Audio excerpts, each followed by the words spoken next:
Hi, I'm Natalie Karen Santos, and I'm here to discuss pre-colonial period. But before I discuss the pre-colonial period visual arts, which includes painting, sculpture, and architecture, I will first introduce a brief historical background. Introducing the Tabon Skull, a discovery that sheds light on the ancient history of Filipinos. Tabon Skull was found on May 28, 1962 in the Tabon Cave in Palawan. In fact, this skull is the oldest human fossil of a Stone Age Filipino, dating back around 22 years. Dr. Robert B. Fox, an American anthropologist at the National Museum, unearthed this artifact. Let us now explore and uncover our history. The Negritos originated from the Stone Age and were expert archers. Negritos survived by hunting, fishing, and collecting fruits from woods. Around 1000 BC, Indonesians arrived in the Philippines to inhabit our country. They were a highly complex group of people producing numerous weapons such as spears, shields, bows and arrows, and blowguns. When the Malays arrived in the Philippines, the Negritos were outnumbered with a large number of newcomers. Adding to this, Malays belonged to the Iron Age culture. And now, let us take a peek into our past with pre-colonial paintings. The Pintados. Pintado was a term Spaniards used to describe the tattooed indigenous Visayan people. It originates from the Spanish word for painted, highlighting the tattoos that held cultural significance among the Visayans. Siluk. The North Kalinga men's tattoos resembled the pattern of their upper garments, while the South Kalinga women painted their faces with vibrant red paint. These practices showcase the rich cultural traditions. Angono Petroglyphs, dating back to 3000 BC, are the oldest known artworks in the Philippines. Carved into the rock walls, these 127 images depict people and animals, offering glimpses into ancient Filipino life and culture. They stand as a testament to the enduring creativity and cultural heritage of the Filipino people. Now, let's dive into our history with pre-colonial sculpture. Bulul. Bulul sculptures are revered ancestral figures in Filipino culture. Placed in granaries to protect rice crops, they symbolize both agricultural abundance and the presence of ancestral spirits, serving as a connection between the living and the dead. Sarimanok, a mythical bird of Maranao folklore, is a cherished symbol in the Maranao art. With its multicolored wings and feathered tail, it carries symbolic significance, often depicted holding a fish to represent prosperity and abundance. Hagabi, the imposing ceremonial benches of the Ifugao, symbolize wealth, power, and status. Carved for affluent households, they mark the beginning of prestigious Hagabi's feast, showcasing the family's prosperity and hospitality. Manungkul Jar. The Manungkul Jar, recovered from Neolithic burial site in Palawan's Manungkul Cave, offers insight into ancient Filipino burial practices. Crafted with exquisite skill, it served as a vessel for secondary burials, symbolizing beliefs in the afterlife and ancestral reverence. Ukil, Sundok, a grave marker made from intricately engraved coral called ukil, is a unique tradition in the Philippines. Its design distinguishes the gender of the deceased, hexagonal posts for men and flat combs for women. Buhaya, the necklace made from boar tusk and runal beads, holds cultural significance for indigenous Filipino communities. Worn by men during festivities like the Pegnas ceremony, it symbolizes their connection to nature and tradition. Alongside the tingkil, it represents their role in rituals and as stewards of the land. Bawisak earrings. Traditionally, earrings and beads are important symbols of Ifugao culture, representing identity and heritage. Made with care from materials like wood and shell, they are worn proudly during ceremonies. The bottom shell ornaments, whether depicting butterflies or other motifs, hold deep spiritual meaning, symbolizing transformation or vitality within Ifugao society. Finally, let us now explore the rich world of pre-colonial architecture.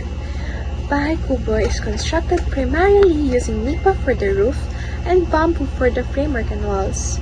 These natural materials provide both durability and ventilation, reflecting the resourcefulness and sustainability of traditional Filipino architecture. Balay, Ifugao House. Ifugao House are designed to shield people from the region's frequent rains and cold temperatures. Built with this purpose in mind, these dwellings offer both physical protection and warmth against the mountainous province's challenging climate. Paisinuk Tausug House. The Tausug people have traditional stilt dwellings supported by carved wooden finials known as Tajuk Pasong. These carvings adorn both ends of the roof, adding cultural significance and aesthetic beauty to their homes. Torogan, Maranao House. The classic house features a bowl-like structure with a soaring lakot-shaped roof adorned with intricate beams. These unique architectural designs evokes a sense of elegance and tradition, showcasing the craftsmanship and cultural heritage of its builders. In conclusion, the pre-colonial period in the Philippines is a colorful tapestry of creativity and tradition. The artworks tell stories of the past and inspire us to appreciate our heritage. Good day everyone, I am Luis Aina Sichanco and I'll be discussing about history of Spanish period in the Philippines in the year 1521 to 1898. During this time, many changes occurred in the country's society, culture, and tradition. We will examine the key events during the colonial era, including the spread of Christianity. Let's come together to learn more about this chapter of our history. During the Spanish colonial period in the Philippines, the colonizer used art as a powerful tool to achieve several objectives related to spreading and reinforcing Catholic faith. First, propagate the Catholic faith through beautiful images. Second, explain concept behind Catholicism. Third is to tell stories of Christ's life and passion. There are three types of art forms during Spanish period. First is religious art, second is lowland Christian art, third is folk art. Architecture style in Baroque. It is characterized by grandeur, drama, and elaborate details. Extensive use of decoration and ornamentation. Ito ay may impluensya sa Europa. Mayaman ang Pilipinas sa arkitekturang napamana ng mga Espanyol, lalo na sa mga simbahang barok. Ito ang mga halimbawa ng simbahang barok sa Pilipinas. First ay ang Power Church na matatagpuan sa Ilocos Norte. Second, San Agustin Church na matatagpuan sa General Luna Street, Metro Manila. And last, Santo Tomas de Villanueva's Church na matatagpuan sa Danau, Cebu. Our next topic is about sculpture. During the Spanish period in the Philippines, sculpture primarily focused on religious figures like saints and the Virgin Mary, made from wood and stone, blending indigenous and European style for use in churches and processions. Here are some examples of sculptures. First is saints or santos. Next is retablo of Juan de los Santos. Third is Via Crucis. Last is Trompe l'Oeil, na matatagpuan sa Taal Basilica, Batangas, Philippines. Our last topic is about paintings. Paintings is usually uses chiaroscuro, interplay of light and dark and their contrast. Landscape, still life, and genre were popular choices. Ito ang ilang halimbawa ng paintings na iginuhit ng magagaling na Pilipino. Una ay ang Langit Lupa at Impyerno, iginuhit ni Joseph Luciano, Dance. Next ay ang Purgatorio na iginuhit muli ni Joseph Luciano, Dance. At ang huli ay ang Spolarium na iginuhit ni Juan Novicio Luna. Good day everyone, I'm Gabrielle Chino G. Carlos and I'll be discussing the American colonial art period. And before I start, we all know that the Americans have colonized the Philippines for 48 years and during those years, imposible na hindi maimpluwensya ng mga Amerikano ang mga nakasanayan ng mga Pilipino pagdating sa larangan ng sining. So, in the field of arts, with the arrival of the new colonial power came a shift in art patronage from native ilustrados to the Americans. And the new patrons, including tourists and foreign investors, favored landscapes, still life, and genre themes that illustrates the beauty of the land and its people. And portraits were still favored by the public officials and usually depicting them in dignified poses. And therefrom, the American colonization brought high influence to the major Filipino art forms, which are paintings, sculptures, and architectures. Okay, so let us now first discuss the paintings under the American colonization. So first is Fabian de la Rosa. So Don Fabian de la Rosa y Cueto was a Filipino painter born in May 5, 1869 and died at the age of 68 in December 14, 1937. So he was the uncle and mentor to the Philippines' national artist in painting, Fernando Amorsolo, and to his brother Pablo Cueto Amorsolo. And in addition, he was regarded as a master of genre in Philippine art. So he was the painter of note for the 20th century and was noted for his realistic portraits, genre, and landscapes in subdued colors. And he was also enrolled at the Escuela de Bellas Artes y Dibujo, but he dropped out after 3 years because his father died and he had to to feed his family. But in 1893, he enrolled at Escuela Superior de Pintura and took painting lessons from Lorenzo Guerrero and Miguel Zaragoza. And he was often considered the brightest name in Filipino painting and certainly the most important for the first quarter of the century. And some of his famous artworks are The Woman Working in a Rice Field of 1902, A Remembrance of the Villa Borghese of 1909, and Young Filipina of 1928. Then next is Fernando Amorsolo. Fernando Amorsolo y Cueto was a portraitist and painter born in May 30, 1892 and died at the age of 79 in April 24, 1972. So he was the first ever to be recognized as a national artist of the Philippines, not only for his pioneering use of impressionistic technique, but also for his skill in the use of lighting and backlighting in his paintings. And he was the first and among the few Filipino painters who have captured the different striking colors and character of the country's magnificent sunlight. And his paintings, bursting with yellow, orange, and golden sunlight, captured the Philippine landscape in all its glory.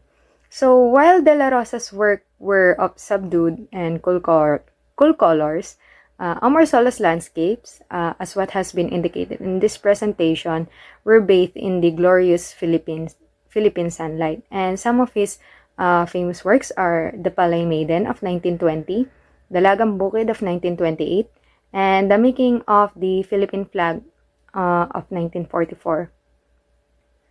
And presented here are the additional information related to both Fabian de la Rosa and Fernando Amorsolo.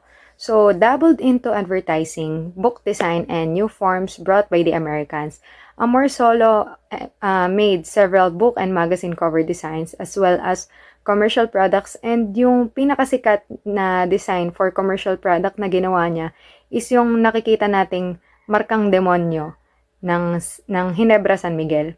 And furthermore, the Americans established the University of the Philippines, or mas kilala natin as UP, in 1908. So, the School of Fine Arts was established in 1909, kung saan si Fabian de la Rosa ang naging pinakaunang dean nito, from 1927 up until his death in 1937. And it would function as the local academy for art, where Amorsolo being a faculty member and subsequently as the Dean of the UP School of Fine Arts from 1952 to 1955. There are also other people who contributed to the development of genre paintings, and these people are George Pineda, Ireneo Miranda, Dominador Castañeda, and Pablo Amorsolo. So, I will begin first with George Pineda. So, George Pineda was known for his depictions of daily life and nationalist content. His series of native indoor games painting capture the intimate, leisurely spirit of the domestic life of the period. And some of his famous works are the Las Bulleras of 1903 and the Songkaan of 1924. Then next is Ireneo Miranda. He was known as a watercolorist, illustrator, and cartoonist, and was named as the Dean of Philippine Cartoonists. And some of his famous works are the Tausug Princess of 1951 and The Portrait of a Lady of 1952. Then next is Dominador Castañeda. So, Dominador Hilario Castañeda was known to be a close comrade of Fernando Amorsolo, and he is well known for landscapes rendered in cool tones of white and blue. And some of his famous artworks are The Death March of 1948 and Bahay Kubo on the Riverbank of 1952. And lastly, Pablo Amorsolo. Pablo Cueto Amorsolo was the younger brother of Fernando Amorsolo and nephew of Fabian de la Rosa, born in June 26, 1898 and died at the age of 46 in February 21, 1945. So he was an enthusiast of both classical and modern day forms of art. And some of his famous artworks are the El Ciego or The Blind Man and Limpia Botas. If Amorsolo dominated the Philippine painting in the first decades of the 20th century, it was Guillermo Tolentino who dominated the sculpture department. So Guillermo Estrella Tolentino was a Filipino sculptor and professor of the University of the Philippines, born in July 24, 1890 and died at the age of 85 in July 12, 1976. So he was designated as a National Artist of the Philippines in Sculpture in 1973, which was 3 years before his death. And he trained in the classical style in Rome. And his masterpieces include the Oblation in the University of the Philippines and the Bonifacio Monument in Caloocan. His Oblation, the symbol of the country's premier state university, reflects the classical ideals, which are discipline, order, symmetry, and restraint. And it stands naked, resolute, and proud, with arms wide open to accept knowledge and change. Then his Bonifacio Monument is a classical execution, but romantic in content. Bonifacio, holding a bolo and a pistol, stands quietly, dignified, resolute, but defiant. And he is surrounded by dynamic figures of oppression, struggle, and revolution. And here in his work, Andres Bonifacio remains strong amidst the turbulent storm of the revolution. Then next is Anastasio Caido. Anastasio Tanchauco Caido was a student of Guillermo Tolentino in August 14, 1907 and died at the age of 82 in May 12, 1990. So he was also the model for the sculpture of Tolentino made for the University of the Philippines, which is the Oblation. And he produced numerous commissioned representational sculptures, mainly monuments of national heroes and successful Filipino politicians, businessmen, and educators. And he was also notable for having refused the honor of being awarded a National Artist of the Philippines in 1983, 1984, and 1986.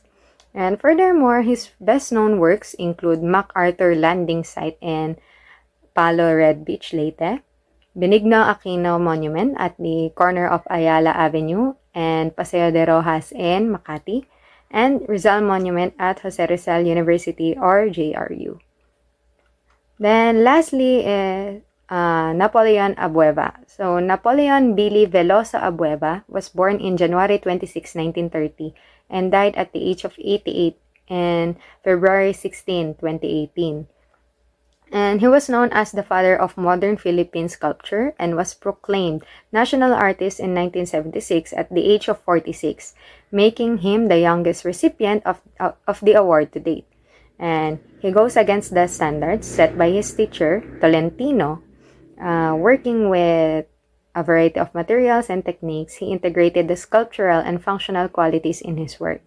And he produced highly stylized, simplified, and eventually abstract works under the influence of Moore and Brancusi.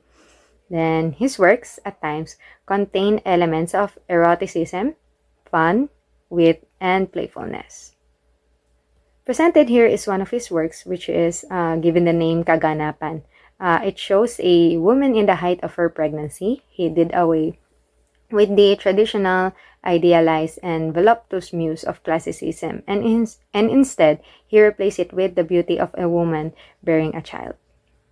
So let us now move on to the last part of the American colonial art period, which is architecture. And as what I've stated earlier in my presentation, architecture was one of the major Filipino art forms that has been influenced by the Americans. And in this particular discussion, a total of 6 styles of architecture will be discussed. And the first one is Italianate. So it is a style which originated in Western Europe in circa 1840 to 1885, reviving the elements of the Italian Renaissance architecture of the 16th century. And this style is composed of square cupolas or towers, elaborate classical detailings, then wide overhanging eaves with closely spaced decorative brackets, tall and narrow square or arched windows, L-shaped plans, arcaded porches with balustrades, and low pitch or flat roof. And some examples of the Italianate style can be seen with the Villa Lizares or Angelicum School in Iloilo and the Malacañang Palace. Then next is the Victorian. So it is a style in Europe during the reign of Queen Victoria in Great Britain, which was from 1837 to 1901, and reviving and/or combining the elements of Gothic and Italianate styles. This style is composed of steep gabled roof and dormers, cone-shaped turrets or square tower with mansard roof, intricate or richly ornamented paneling, trusses and braces, and paneled exterior walling with either horizontal, vertical, or diagonal design, and wide overhanging eaves with exposed rafter ends. And a great example of this style is the Silliman University in Dumaguete City. Next is the Mission Revival. So, it is an architecture movement which originated in the US at the end of the 19th century, reviving and/or employing the elements of the Spanish colonial revival style. And it has been widely used in California, characterized by use of low pitch roof, stucco finished exterior walls, wide eaves with closely spaced exposed rafter end, frontispiece with exposed gable wall, and imposing square towers with pyramidal roof. And the style can be observed in the Philippine Normal University or PNU campus. Then next is Neoclassical. It is a style which originated in Europe and in the US from 1885 to 1925, and combining the Greek and Roman classical architecture, as well as reviving it with the ideas of Renaissance architecture. And it is also known as Classical Revival or Beaux Arts Classicism. And this style incorporates grandiose symmetrical compositions and facade, colonnaded portico with grand stair and imposing columns, balustraded balconies, pronounced cornices and entablatures, and triangular pediment. And this style can be observed in the Manila Post Office, which is located at Liwasang Bonifacio, Magallanes Drive, Intramuros, Manila. Next is Neo-Gothic, a style which originated in Europe and used in the Philippines in the later part of the 19th century, reviving the architecture vocabulary of Gothic architectures. And this style includes lofty facades, pointed arches, soaring spires, ribbed vaulting, flying buttress, and rich ornamentation and tracery. And the best example for this style are the churches of Iglesia Ni Cristo. And lastly, the Neo-Renaissance. It is a style which originated in Italy during the period of architectural style revival in the 19th century. This style has been characterized by hip-type tiled roof with low-pitched or inclination, eaves with supporting decorative brackets, employment of details such as columns, pilasters, pediments, coins, and arches, and often symmetrically balanced. And that ends my presentation for the American colonial art period. The next topic will be discussed by Miss Leah Jean. Thank you. Good day everyone, my name is Leah Jean A. Saquilon, and today I am going to discuss the modern and contemporary art in the Philippines. The modern period in Philippine art emerged after World War II. The modern and contemporary art is characterized by exploration of various mediums, techniques, and themes that were considered innovative and new. This is Victorio Edades. He is the father of the modern Philippine painting. During this period, the Art Association of the Philippines, established in 1948, and the Philippine Art Gallery in 1950, played crucial roles in introducing modern art, supporting movements against conservative art, and generating patronage among art buyers. Sinasabi dito na sa mga panahong ito, nagsimula ang introduce ang modern art sa Philippines. Next is Neorealism. Ang neorealism ay detailed and accurate representation, strong contrast between light and dark, focus on the human figure. These are the prominent neorealists in the Philippines. First, si Vicente Silva Manansala, known for cubist paintings depicting contemporary Filipino life. Isa sa kanyang mga gawa ay ang The Beggars noong 1952, na nagpo-portray ng harsh realities of poverty. Next one is Cesar Legazpi. Renowned for Cubist-inspired works addressing social injustice. Isa sa kanyang mga gawa ay ang Gadgets 2 noong 1949. This portrays the dehumanizing effects of modern machinery on workers. Mako naman tayo sa abstraction. Abstraction emphasizes relationships of line, color, and space. Focuses on the flatness of the canvas rather than creating an illusion of three-dimensionality. Two of the prominent abstraction artists in the Philippines are Fernando Zobel and Nena Sagil. Fernando Zobel utilized syringes to apply paint, balancing, chance, and restraint. Isa sa kanyang mga gawa ay ang Cosmopolitan noong 1950. Si Nena Sagil naman ay kilala for canvases featuring circles and cell-like structures. Isa sa kanyang mga gawa ay ang Cargadores noong 1951. This blends abstraction with figurative elements. Now we will discuss the influence of contemporary art. Many of the techniques and themes explored during the modern period continue to influence contemporary Filipino artists.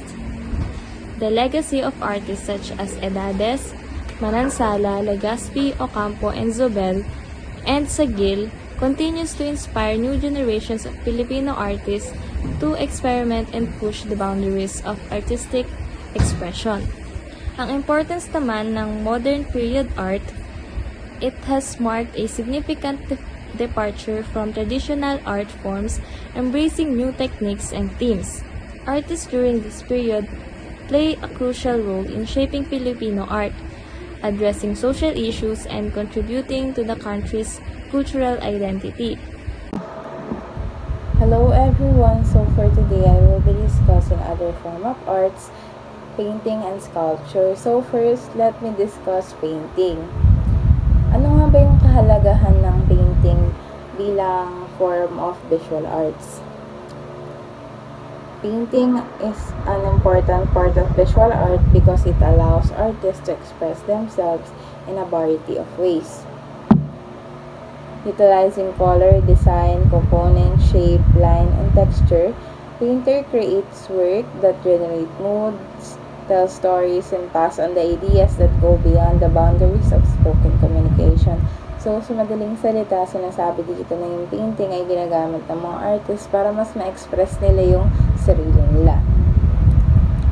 Development of Filipino art style, the rise of the landscape.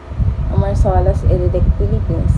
Fernando Amorsolo, a preeminent 19th century Philippine artist and national artist that embodied this trend, transcending mere landscapes. Amorsolo's idyllic scenes bat the Philippine countryside in a luminous glow, capturing its serenity and the inherent beauty of rural life. So, kumbaga dito naman hina-highlight ni Fernando Amorsolo yung kagandahan ng rural life. Ilan sa mga paintings na gawa niya ay Women in Tobacco Field, Under the Mango Trees, Dalagang Bukid, 1962 harvest. Next naman is the rise of modernism in Philippine art in 20th century. The 20th century witnessed a revolution in Philippine art with the arrival of modernism.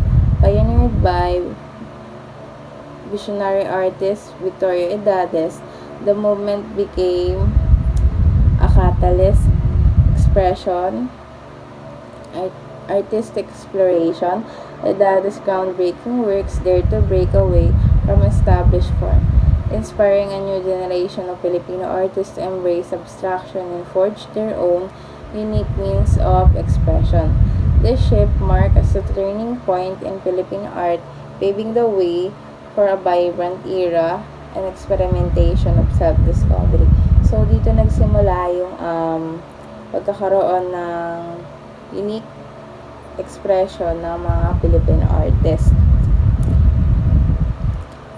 Ilan sa mga paintings ni Victoria Edades is yung Poinsettia Girl, The Builders, Make It Davao, Mother and Daughter.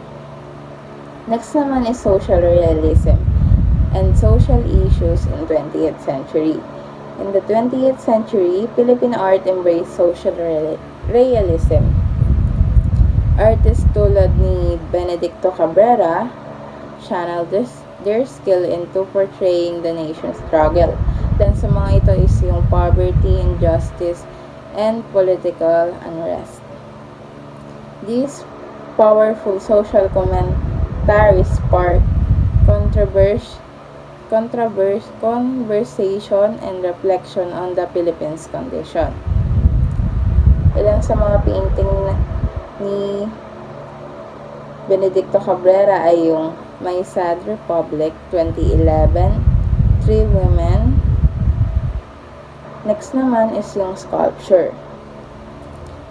The arrival of Christianity and artistic fusion in the Philippines.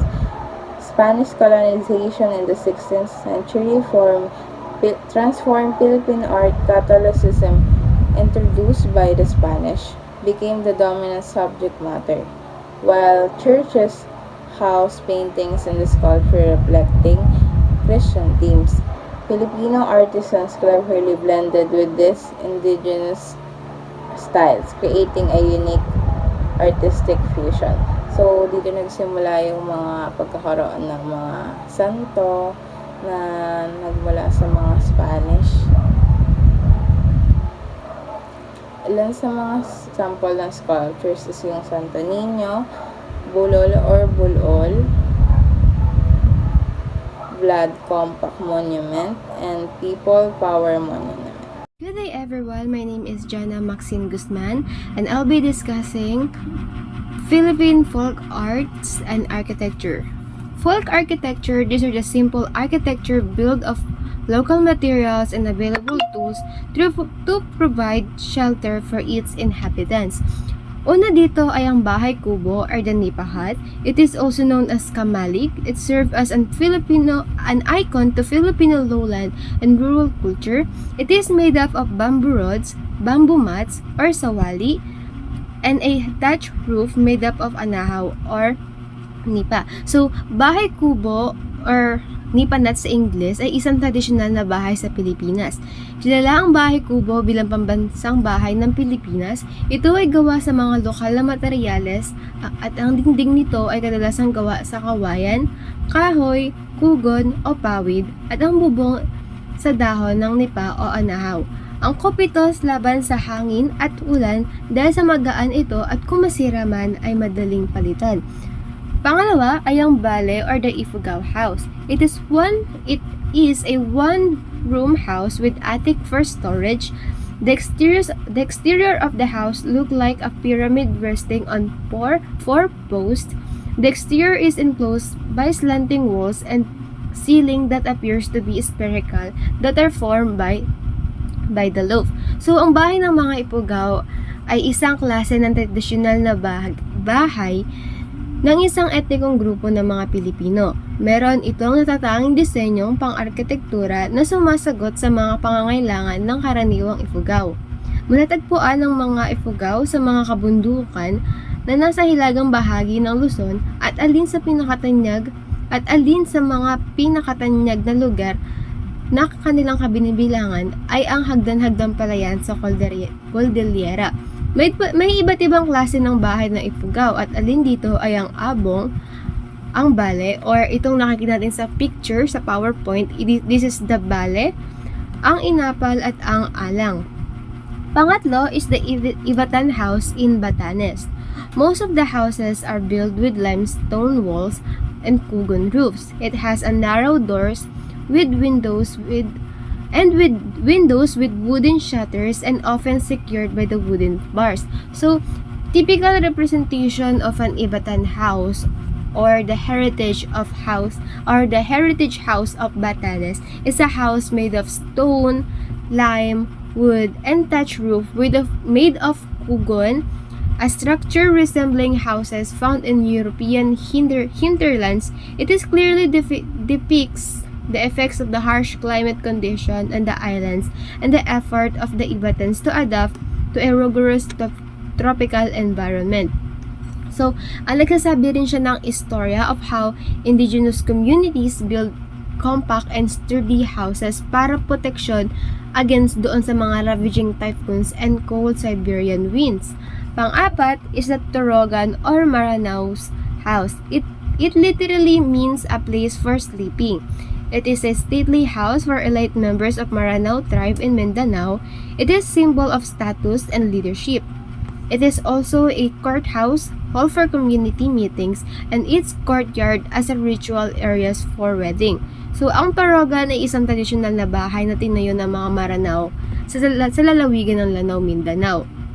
Ang Torogan ay isang tanda ng mataas na katayuan ng lipunan. So, back in the day, ito yung tahanan ng mga sultan o dato sa pamayan ng Maranao. Sa kasalukuyan naman, mga bahay na yari sa konkreto na ang mahahanap sa mga buong pamayanan ng Maranao. Ngunit may mga natitirang pang mga Torogan na 100 taong gulang na. Ito ay mahahanap sa Dayawan sa lungsod ng Marawi, pati na rin sa malapit sa lawa ng Lanao. So, panglima is the Bajau stilt houses and houseboat. Yung mga it is a strong platform are made of both ends of the boats. The kitchen are usually found at the back. Its foundation are carefully placed in between the coastal rocks and corals. Yung mga ganitong uri ng bahay, madalas natin siya makikita sa slum area ng Pilipinas. I think marami ito sa Maynila. And there is one community ng stilt house papuntang Cavite sa Riverside, if I'm not mistaken. Para lang siyang pag patch or pinagpatong-patong na materyales. Kasi kung makakita natin, minsan yung mga yero, yun na yung dingding nila eh. Minsan, kapag may butas, tatapalan lang ng kung anong pwedeng ipang tapal. So, iyan siya. Pangalawa, after nung architecture, pangalawa naman is the maritime architecture. These are marine vessels made for transport of goods and people living by the sea and other waterways in the surrounding regions. So, una dito is yung wooden bangka. So, wooden bangka, it is served as a national native watercraft of the Philippines. It is originally small dopper outer dagat canoes used in rivers and shallow coastal waters. But since 18th century, it has expanded to include larger lash lug ships with or without outriggers. So it is highly decorated. So kalimitin natin siya nakakita sa mga dagat, yung mga panghuli ng isda, yung mga mangingisda natin. Ito yung gamit nila. And if we're all familiar naman siguro sa situation na nangyayari between the Philippines and the China and about doon sa ating West Philippine Sea. And then may mga balita doon na kumakalat na 'di ba na yung mga Chinese coastal na nagbabam sila ng Pilipino, and there's this one Filipino group na ginagamit nilang pang surround doon sa ating West Philippine Sea is this ating wooden bangka. So, it is very traditional and symbolized. And then, pangalawa is the Vinta. It is traditional boat made by Sama Bajau and Moros living in Sulu Archipelago, Zamboanga Peninsula, and southern Mindanao. These boats are used for inter-island transport of Filipinos and goods. So, ang Vinta na kilala rin sa tawag na Lepa-Lepa at sakayan ng isang tradisyonal na bangkang matatagpuan sa pulo ng Mindanao. Karaniwan itong ginagawa ng mga Badyaw at ng mga Moro katulad ng Tausug. Makukulay ang mga banderitas nito na sumisimbolo sa makulay at mayamang kultura at kasaysayan ng mga naninirahan sa kapuluan ng Sulu. Hanggang sa kasalukuyan, ginagamit pa rin yung mga bangka para sa transportasyon ng mga tao at iba't ibang kagamitan. Kilala rin ang Zamboanga dahil sa mga ito. Yung mga may mga island kasi sa Zamboanga, and then kapag nakapunta ka sa isang resort na yun, kailangan mong sumakay sa isang bangka. And then sometimes ito yung ginagamit nila for transport pandala ng mga tao doon sa lugar na yun. It is very colorful, nakaka-attract siya ng mga tao, and pinupuri ito dahil sa makukulay nitong disenyo. And then dumako naman tayo sa fabric art. Early Filipinos weave using fibers from abaca, cotton, pineapple, and bark. Before the final garment or fabric is produced, the fibers were first knotted, boiled, dyed, and dried, and weaved using hands and a wooden platform. So, yung una dito is the pinya fabric. Pinya weaving is the oldest industry of Aklan. Is often used to our national costume, the barot, saya, and barong. Pinya is considered the queen of the Philippine fabrics because of its expensive, luxurious nature. It is also used to house the powerful female spirit, Linamin, at Kundu during the healing ritual called Kundu. So, pinya fabric is characterized by being lightweight and stiff. But the sheer appearance and the smooth silk-like texture in modern times, it is predominantly used in the making of barong, Tagalog, barot saya, and other traditional wear in the Philippines. So, ginagamit siya pang gawa ng mga traditional na damit sa Pilipinas. It is also used for table linens, bags, mat, and other clothing items. Pangalawa is Dayakan Wave Cloth. Made by Dayakan tribe from Basilan, it features elaborate geometric design and patterns that are inspired by nature. These are used for religious and ritual purposes, bartered for daily necessities, given as gifts, and used for peace offering in the times of conflict. So, traditionally, yung weaving material is made from pineapple and abaca fibers that were dyed using the extracts galing sa mga dahon, ugat, at sa mga barks ng puno. And then pangatlo is the Tapis of Kalinga tribe. For them, weaving is a sacred tradition passed on from mother to daughter. The Tapis is costume indigenous to Kalinga and Apayao. So, Kalinga clothing is a unique among others, especially sa kanilang wrap-around skirt wear by the women. This type of wrap-around skirt is generally known as tapis in Tagalog language and kain to the Kalinga. So, kung sa Tagalog, rather, tapis ang tawag. Sa Kalinga language naman, it is kain. There are different designs, variants of kain such as palipak, ilaglis, silugwid, at gilamat.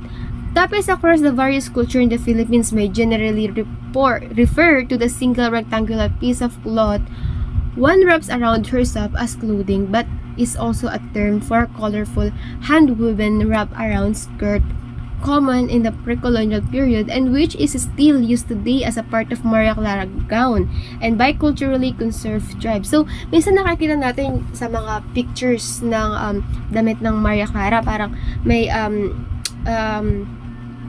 nakapatong pa dito sa part ng lower ng damit.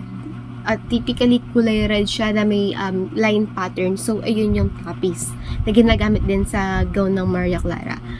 And then, so other folk arts naman is we have tingkep baskets. These baskets are handcraft from the fine bamboo strips in natural colors, plain or with traditional design of the community.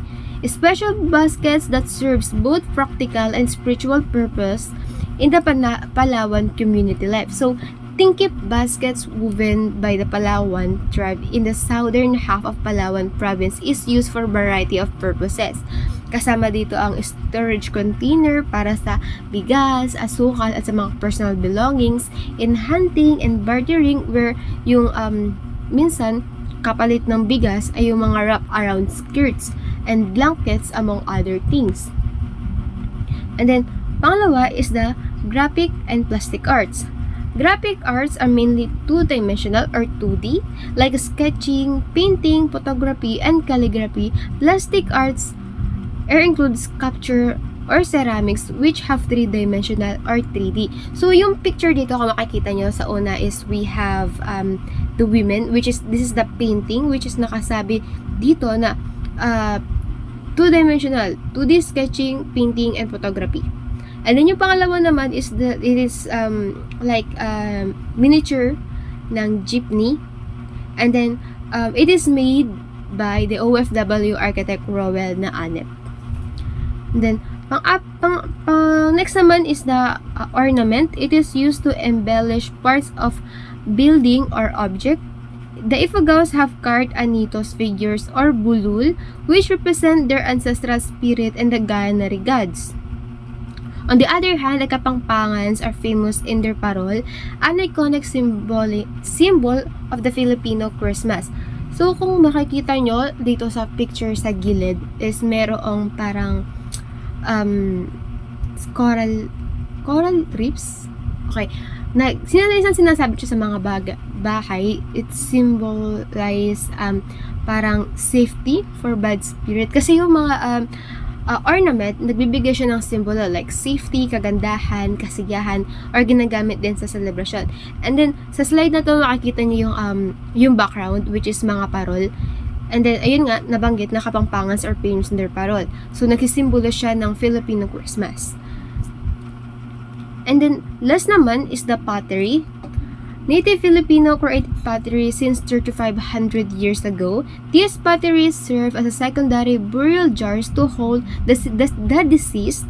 Some of these were decorated with anthropomorphic design. So, yung pottery o yung pagpapalayok, ito yung isang proseso at ng mga produkto na naghubog at nagsisidlad ng mga bagay na may putik o luwad at iba pang ceramicong materials na inaapoyan sa mataas na temperatura para mabuo ito at para tumigas din maging matibay. Pangunahing uri nito ay ang terracotta, stoneware at porcelana. Or siguro madalas nating narinig yung word na porcelana. And then ginagawa ang magpapalayok ang mga kalakal sa lugar na tinatawag na palayukan. So, back in the day, nabanggit dito na yung palayok o yung pottery serve as a secondary burial jars to hold the deceased. So, ginagamit siyang urn. Alam niyo yun, yung kapag may kinikremate, ito yung lalagyan ng mga ashes ng ating mahal sa buhay.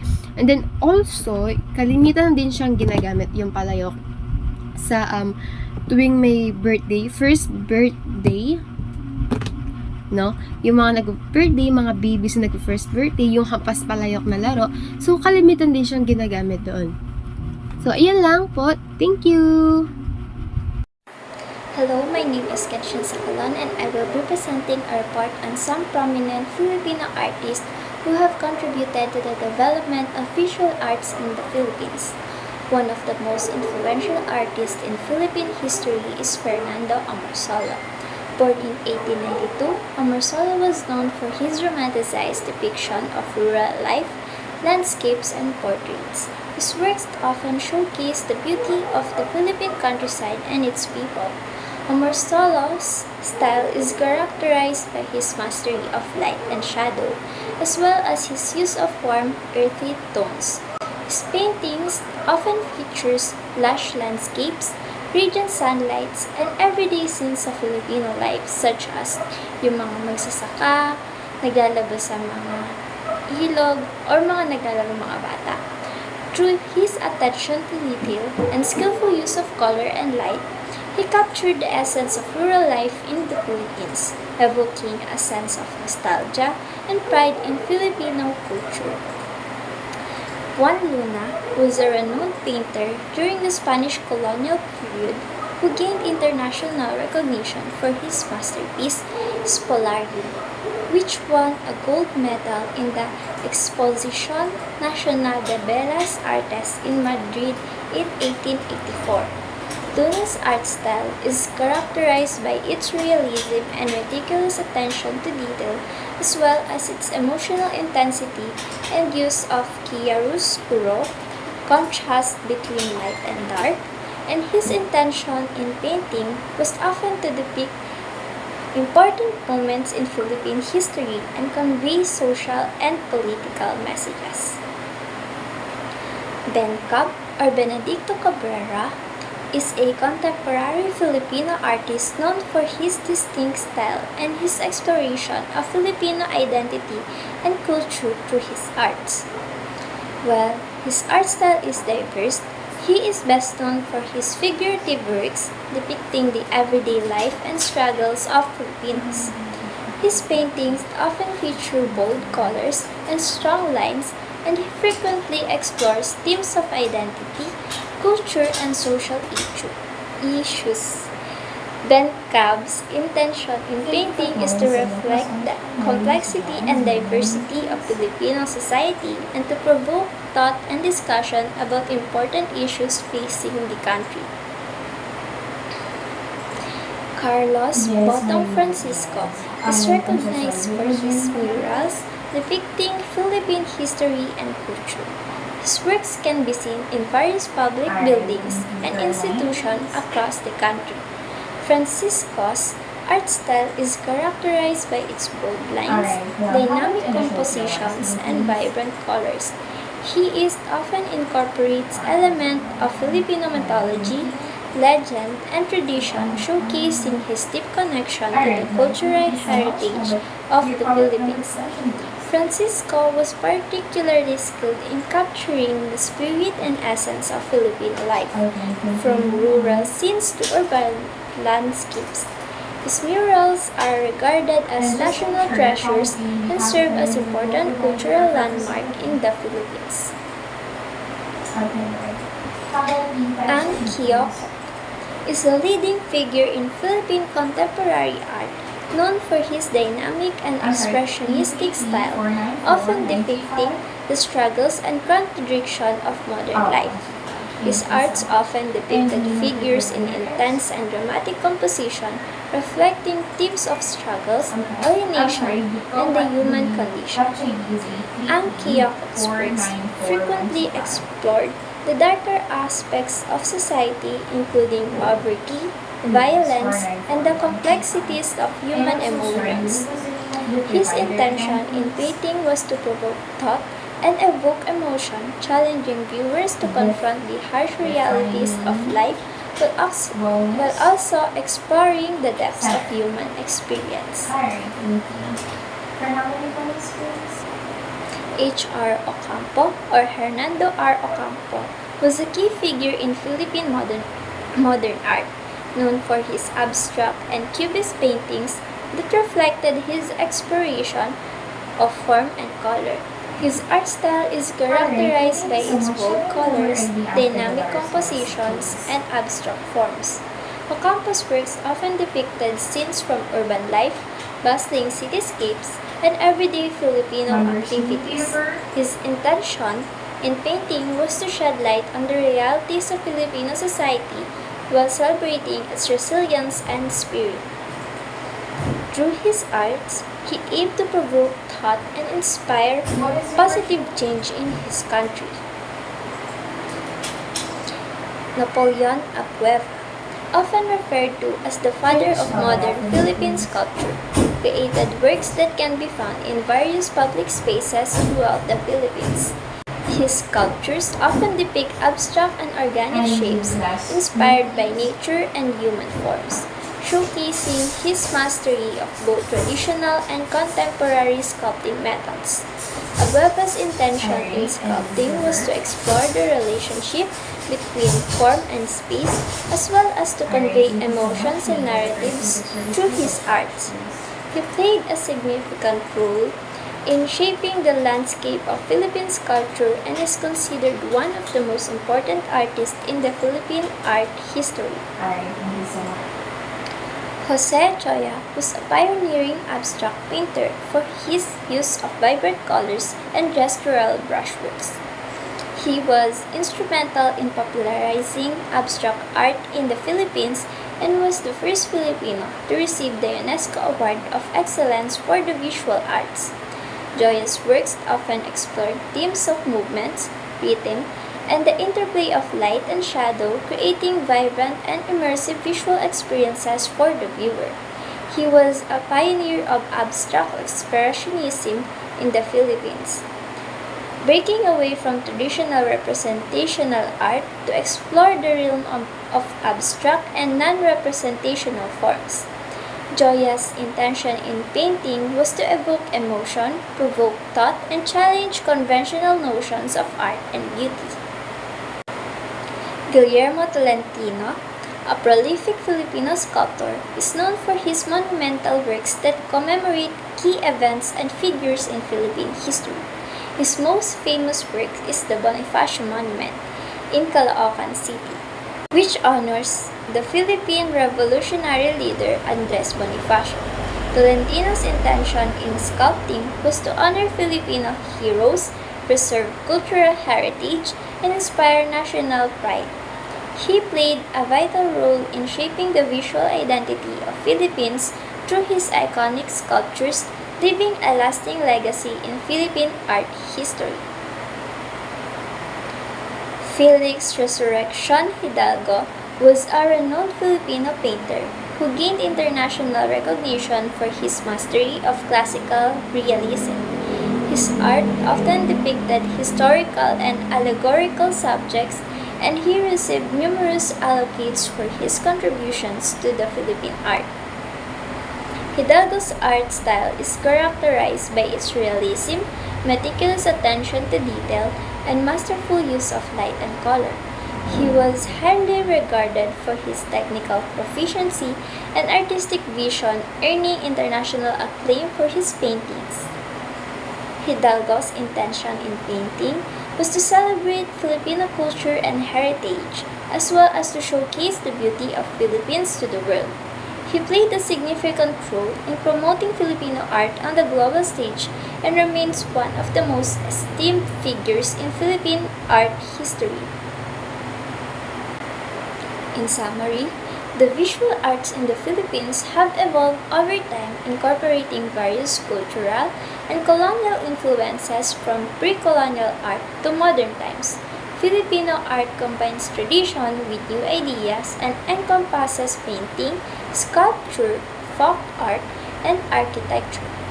Famous Filipino artists have shaped the story of Philippine art, showcasing the unique and special aspect of Filipino culture.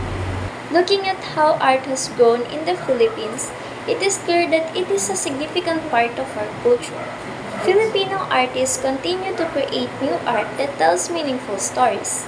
Our excellence in the art reflects the special and unique culture of the Filipino. This concludes our report. Thank you.